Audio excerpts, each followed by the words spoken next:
Hello, I'm back, and in this video I'll be attempting to recite four Shakespeare's sonnets with rhythm, and they're going to be Sonnet 18, which is Shall I Compare Thee to a Summer's Day, Sonnet 29, When in Disgrace of Fortune in Men's Eyes, and Sonnet 30, When to the Sessions of a Sweet Silent Thought, and Sonnet 71, which is a lesser known sonnet, but it looks pretty good to me. It's about death, basically. And I found it kind of hard to decide what are going to be the stressed syllables in these sonnets. It took me a lot of revisions, and I think I only finally decided in the end when I was actually reciting the poem where the stress should lie. I think it was helpful looking at Keats and Gray to see the conventions of rhythm in poetry in older times. And it appears that ending a line of poetry with several unstressed syllables was more the convention in those days than today. Is this how Shakespeare intended his poetry to be recited, or how he actually recited it? Well, I think it's a lot closer than the way we recited it in school.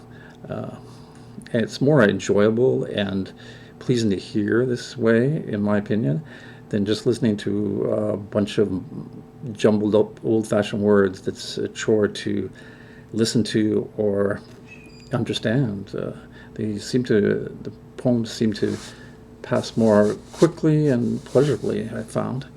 And I usually refer to my way of reciting poetry as singing, and it's not because I'm hitting notes. What I'm trying to do is sing it in a sonorous way so I can vary the speed of the delivery, I think. Because if you're strictly maintaining the rhythm, I think you fall into a danger of reciting it too quickly, and it speeds up and you get out of control. So it's a bit like jazz, I think, that you have to slow down the poem at times and stretch out words.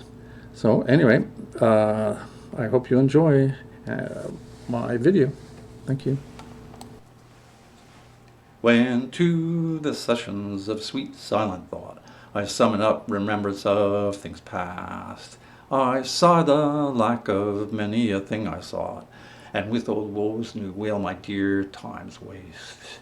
Then can I drown in eye unused to flow for precious friends in death's dateless night, and weep of fresh love's long since cancelled woe, and mourn the expense of many a vanished sight. Then can I grieve at grievances forgone, and heavily from woe to woe tell o'er the sad account of forebemoaned moan, which I knew pay as if not paid before. But if the while I think on thee, dear friend, all losses are restored and sorrows end.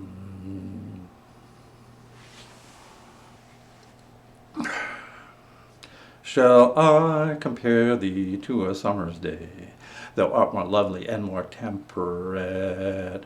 Rough winds do shake the darling buds of May, and summer's lease had all too short a date. Some time too hot the eye of heaven shines, and often is his gold complexion dimmed. And every fair from fair sometimes declines, by chance or nature's changing course untrimmed. But thy eternal summer shall not fade, nor lose possession of the fair thou own'st, nor shall death brag thou wanderest in his shade, when in eternal lines to time thou growest. So long as men can breathe or eyes can see, so long lives this, and this gives life to thee. When in disgrace with fortune in men's eyes, I all alone beweep my outcast state, and trouble deaf heaven with my bootless cries, and look upon myself and curse my fate, wishing me like to one more rich in hope, featured like him with friends possessed, desiring this man's art and that man's scope, with what I most enjoy contented rest. Yet in these thoughts myself almost despising, haply I think on thee, and then my state, like to the lark at break of day arising, from sullen earth sings hymns at heaven's gate. For thy sweet love remembered such wealth brings, that then I scorn to change my state with kings. No longer mourn for me when I am dead, then you shall hear the surly sullen bell give warning to the world that I am fled from this vile world with vilest worms to dwell. Nay, if you read this line, remember not the hand that writ it, for I love you so, that I and your sweet thoughts would be forgot, if thinking on them then should make you woe.